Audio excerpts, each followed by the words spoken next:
اللہم صلی علی سیدنا محمد۔ الرحمن الرحیم۔ قال النبی صلی اللہ علیہ وسلم خیرکم خیرکم لأہلہ وانا خیرکم لأہلی او کما قال علیہ الصلوۃ والسلام۔ رسول کریم صلی اللہ علیہ وسلم نے ارشاد فرمایا کہ تم میں سے بہترین مسلمان وہ ہے جو اپنی بیوی اور گھر والوں کے لیے بہترین ہو۔ پھر فرمایا کہ میں تم میں سب سے زیادہ اپنی بیوی اور گھر والوں کے لیے بہترین انسان ہوں۔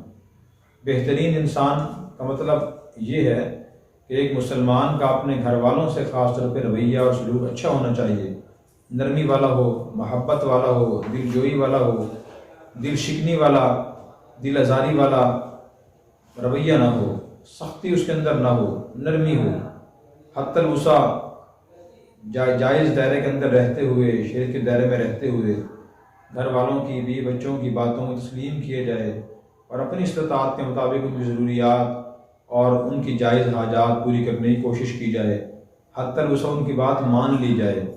یہ اس حدیث کا مطلب ہے۔ آپ صلی اللہ علیہ وسلم کے طرز عمل اپنے ازواج مطہرات سے، بیویوں سے کیسا تھا اور کتنا نرمی والا تھا، دل جوئی والا تھا، ان کی باتوں اور چیزوں کو کتنی آپ اہمیت دیتے تھے، کتنی قدر فرماتے تھے۔ ایک واقعہ اس بارے میں عرض کرتا ہوں۔ غزوہ ذات الرقاع ایک غزوہ ہوا، نبی کریم صلی اللہ علیہ وسلم اس غزوے میں تشریف لے گئے اور آپ کا یہ معمول تھا کہ جب بھی کسی طرح تشریف لے جاتے تو ساتھ کسی نہ کسی بیوی کو لے جاتے تھے۔ وہ اس لیے لے جاتے تھے کہ وہ ہوٹلوں کا زمانہ تو نہیں تھا، اس سفر کے دوران مسافر کو کھانا بھی کھانا پڑتا تھا، کپڑے بھی دھلوانے پڑتے تھے، تو اس سب سے بہتر یہ کام بیوی ہی کر سکتی ہے۔ تو آپ صلی اللہ علیہ وسلم ایک تو کسی زوجہ محترمہ کو ساتھ لے جاتے تھے، اور نمبر دو جانے سے پہلے آپ قرآن اندازی فرماتے تھے۔ جس زوجہ محترمہ کا نام قرآن اندازی میں آتا اس کو آپ لے جاتے تھے۔ تو غزوہ ذات الرقاع کے سفر میں حضرت عائشہ رضی اللہ عنہ آپ کے ساتھ تھیں۔ وہ خود فرماتی ہیں کہ جب ہم مقام ذات البیضاء یا مقام جیش میں پہنچے تو وہاں پہنچ کر میں نے عرض کیا کہ یا رسول اللہ صلی اللہ علیہ وسلم، میں جو اپنی بہن اسماء سے ہار، گلے والا ہار عاریتاً یعنی عارضی استعمال کے لیے مانگ کر لائی تھی، وہ مجھ سے گم ہو گیا ہے اور وہ تلاش کرنا ہے۔ تو آپ صلی اللہ علیہ وسلم کے ساتھ صحابہ کرام کا قافلہ تھا، مجاہدین کا لشکر تھا۔ آپ نے سب کو وہاں ٹھہرا دیا کہ سب یہیں ٹھہر جائیں اور وہ ہار تلاش کریں، ہار کہاں ہیں، اندازہ فرمائیں۔ بیوی کی بات کتنی دلجوئی آپ نے فرمائی، لشکر کو ٹھہرا دیا۔ ورنہ آپ یہ فرما سکتے تھے کہ چلیں دوسرا ہار لے کر دے دیں گے۔ ایک معمولی ہار کے لیے لشکر کو ٹھہرانا درست نہیں، مناسب نہیں ہے، لیکن آپ نے لشکر کو ٹھہرا دیا اور صحابہ کرام کو فرمایا کہ جی وہ ہار تلاش کریں۔ صحابہ کرام وہ ہار تلاش کرتے رہے لیکن وہ ہار نہ ملا۔ آپ صلی اللہ علیہ وسلم نے اسی مقام ذات البیضاء، ذات الجیش کے مقام پر رات گزاری، اور صحابہ کرام نے حضرت ابوبکر صدیق رضی اللہ عنہ سے شکایت کی کہ دیکھیں آپ کی بیٹی عائشہ نے کیا کام کیا ہے، اپنا ہار گم کر دیا، ہمیں بھی ٹھہرا دیا، نبی کریم صلی اللہ علیہ وسلم کو بھی ٹھہرا دیا۔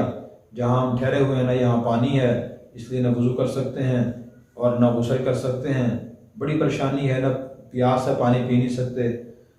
تو ابوبکر صدیق رضی اللہ تعالیٰ عنہ صبح کے وقت نبی کریم صلی اللہ علیہ وسلم کے خیمے میں داخل ہوئے۔ آپ صلی اللہ علیہ وسلم حضرت عائشہ رضی اللہ عنہ کی ران پر سر رکھ کر آرام فرما رہے تھے۔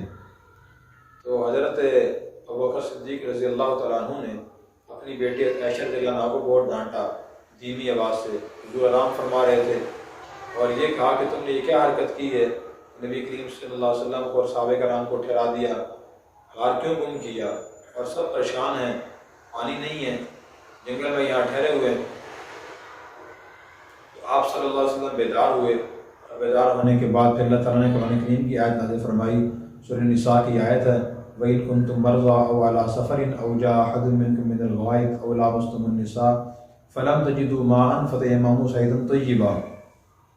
آپ اللہ تعالیٰ نے ارشاد فرمایا اگر تم بیمار ہو، یہ سفر کی حالت میں ہو، یا تم میں سے کوئی آدمی قضاء حاجت سے آیا ہو تو اور تمہیں پانی نہ ملے، تم تیمم کر لیا کرو۔ تو اس وقت تیمم کی آیت نازل ہوئی، اور تیمم کا حکم اللہ کی طرف سے آیا کہ جہاں پانی انسان کو نہ ملتا ہو یا پانی میسر ہو لیکن اس کا استعمال کرنا نقصان دہ ہو، تو پھر وہاں آدمی وضو کی جگہ، غسل کی جگہ تیمم کر سکتا ہے۔ تیمم کا مطلب یہ ہے کہ دونوں ہاتھ پاک مٹی یا پاک دیوار وغیرہ پر پھیر کر اپنے چہرے پر پھیر لے، اور دوبارہ دونوں ہاتھ مٹی یا پاک زمین یا پاک دیوار پر پھیر کر انسان دونوں بازوؤں پر پھیر لے۔ پھر اس تیمم کے بعد وہ اسے غسل وضو کی حاجت نہیں رہے گی، بلکہ اس سے نماز بھی پڑھ سکتا ہے، تلاوت بھی کر سکتا ہے۔ جن کاموں کے لیے وضو غسل ضروری ہے وہ سارے کام انسان کر سکتا ہے۔ حضرت اسید بن حضیر رضی اللہ عنہ صحابی تھے، جب یہ آیت نازل ہوئی تو انہوں نے فرمایا کہ یا آل ابو بکر، اے ابو بکر گھر والو، تمہاری پہلی برکت نہیں ہے، تمہاری اور بھی بہت سی برکات ہیں۔ تمہاری اس پریشانی کی وجہ سے اللہ تبارک و تعالیٰ نے یہ حکم میں آسانی پیدا فرمائی ہے۔ اس کے بعد عائشہ فرماتی ہیں جب آیت نازل ہوئی تو صحابہ کرام نے تیمم کیا، نماز پڑھی، اور پھر جب ہم نے اونٹ اٹھایا، جس اونٹ پر ہم سوار تھے، تو وہ ہار اونٹ کے نیچے تھا، وہاں سے مل گیا، لیکن آپ صلی اللہ علیہ وسلم نے اتنی دلجوئی فرمائی۔ ہمارے معاشرے میں کچھ دیندار محتاط شخص اپنی بیوی کی دلجوئی کرتا ہے، حتیٰ اس کی اچھی اور جائز باتیں ماننے کی کوشش کرتا ہے، تو لوگ اس کو برا سمجھتے ہیں کہ تو بیوی کا غلام بنا ہوا ہے۔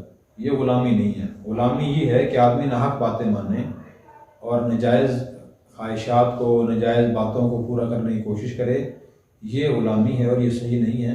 باقی جو دلجوئی ہے وہ تو کرنی چاہیے۔ بعض لوگ اپنے مزاج کے لحاظ سے بہت سخت ہوتے ہیں، اتنے سخت ہوتے ہیں، وہ یہ سمجھتے ہیں کہ ہمیں کسی سے کوئی نرمی نہیں اختیار کرنی چاہیے۔ سب سے زیادہ ان کا بس بیوی بچوں پر ہی چلتا ہے، سب سے زیادہ وہ سختی بیوی بچوں پر ہی بعض لوگ کرتے ہیں، جبکہ دوست احباب سے، دوسرے متعلقین سے نرمی اختیار کرتے ہیں، تو ان کا یہ غصے والا یا سختی والا طرز عمل، ہر وقت ڈانٹنے والا، نبی کریم صلی اللہ علیہ وسلم کے مزاج اور تعلیمات کے خلاف ہے۔ اس واقعے کو پیش نظر رکھتے ہوئے ہر مسلمان کو اپنے گھر والوں سے نرمی کا رویہ اختیار کرنا چاہیے، بات زیادہ منوانے کے بجائے حتی اسے جائز بات ماننے کی کوشش کرنی چاہیے۔ اللہ تبارک و تعالی ہمیں عمل کرنے کی توفیق عطا فرمائے۔